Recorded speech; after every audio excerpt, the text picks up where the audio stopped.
అందరికీ నమస్తే ఫ్రెండ్స్. చూడండి, ఈరోజు నేను రాగి దోశ తీసుకొచ్చాను. దాంతోపాటు 2 రాగి దోశలు అంటే 2 గంటలు పిండానండి. ఒక్కొక్క దోశకు ఒక్కొక్క గింట.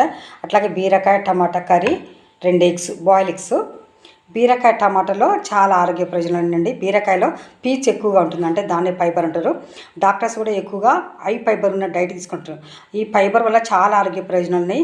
జీర్ణక్రియ మెరుగుపరిచి మన మోషన్ ఫ్రీగా పోవడానికి చాలా ఉపయోగపడుతుందండి. అంటే మలబద్ధకాన్ని నిరోధిస్తుంది.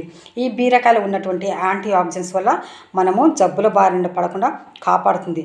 ముఖ్యంగా హై ఫైబర్ వల్ల మలబద్ధకాన్ని నిరోధించడం కాకుండా పేగులకు సంబంధించినటువంటి కోలాన్ క్యాన్సరు, మళ్ళా తర్వాత పెద్ద పేగు ఉంటుంది కదండి ఇంటెస్టిన్లో, దానికి రాకుండా, తర్వాత మన అర్లపొట్టు అంటాం కదా స్టమక్, దానికి సంబంధించిన క్యాన్సర్ రాకుండా కూడా కాపాడుతుందండి. ఫైబర్ అంత మంచిది.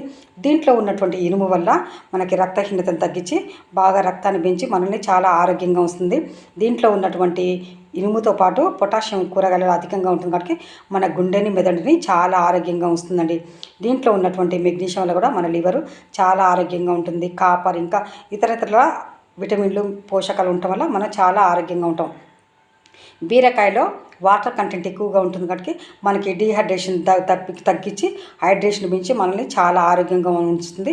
మన స్కిన్ కూడా మెరిసేలాగా ఉంటుందండి. అంత మంచిదండి వాటర్ కంటెంట్ ఎక్కువగా ఉన్నటువంటి కూరగాయలు తీసుకుంటే. ఎగ్జాంపుల్ సొరకాయ తినొచ్చు, బీరకాయ, ఇవన్నీ వాటర్ కంటెంట్ ఎక్కువగా ఉన్నటువంటి కూరగాయలు. దీంట్లో ఉన్నట్టు టమాటాలో లైకోపీనియా అధికంగా ఉంటుంది కాబట్టి మనం చాలా ఆరోగ్యంగా ఉంటామండి. లైకోపీనియా అధికంగా ఉండటం వల్ల మరీ ముఖ్యంగా ఎగ్జాంపుల్ క్యాన్సర్ పేషెంట్స్కి క్యాన్సర్ సెల్స్ని చంపి చాలా ఆరోగ్యంగా ఉంటుందండి. క్యాన్సర్ సెల్స్ చనిపోతే క్యాన్సర్ పేషెంట్స్ చాలా ఆరోగ్యంగా ఉంటారు, మీకు తెలుసు కదా. అందుకోసమే లైకోపీనియా తప్పనిసరిగా క్యాన్సర్ పేషెంట్స్ రోజు 4 టమాటాలు తీసుకోండి, ఆరోగ్యంగా ఉంటారండి.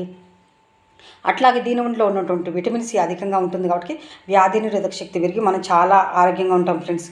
ఇది వచ్చేసి ఈ దోశ, మిల్లెట్ దోశ, ఈ రాగుల దోశలో కాల్షియము చాలా అధికంగా ఉంటుంది కాబట్టి మన ఎముకలు చాలా దృఢంగా ఉంటాయి ఫ్రెండ్స్. చిన్నవారి నుంచి పెద్ద వరకు రాగి సంకటి తినిపించండి, పెరుగులో కానీ, పాలల్లో కానీ, కర్రీలో కానీ, అంత మంచిదండి. నేను ఎప్పుడు దోశ చేసినా కూడా కూరగాయలతోనే తింటాను. కూరగాయల కడితేనే వేరేది తీసుకొని నేను చట్నీలు అలాంటివి. అట్లాగే దీంట్లో ఉన్నటువంటి ఇనుము వల్ల కూడా రక్తహీనత తగ్గించి మన రక్తాన్ని చాలా పెంచుతుందండి. అంత ఆరోగ్యకరమైంది ఈ రాగి దోశ. ఎగ్స్ వచ్చేసి హై ప్రోటీన్ ఎక్కువగా ఉంటుంది కాబట్టి రోజు 2 ఎగ్స్ తినండి, ఆరోగ్యంగా ఉండండి. అట్లాగే డాక్టర్ గారు ఎవరైతే ఎల్లో ఎగ్ తినొద్దంటారో వారు మాత్రం ఎల్లో ఎగ్ తీసేసి వైట్ ఎగ్ తినండి. డ్యామేజ్ అయిన సెల్స్ని కూడా బాగా రిపేర్ చేస్తుంది.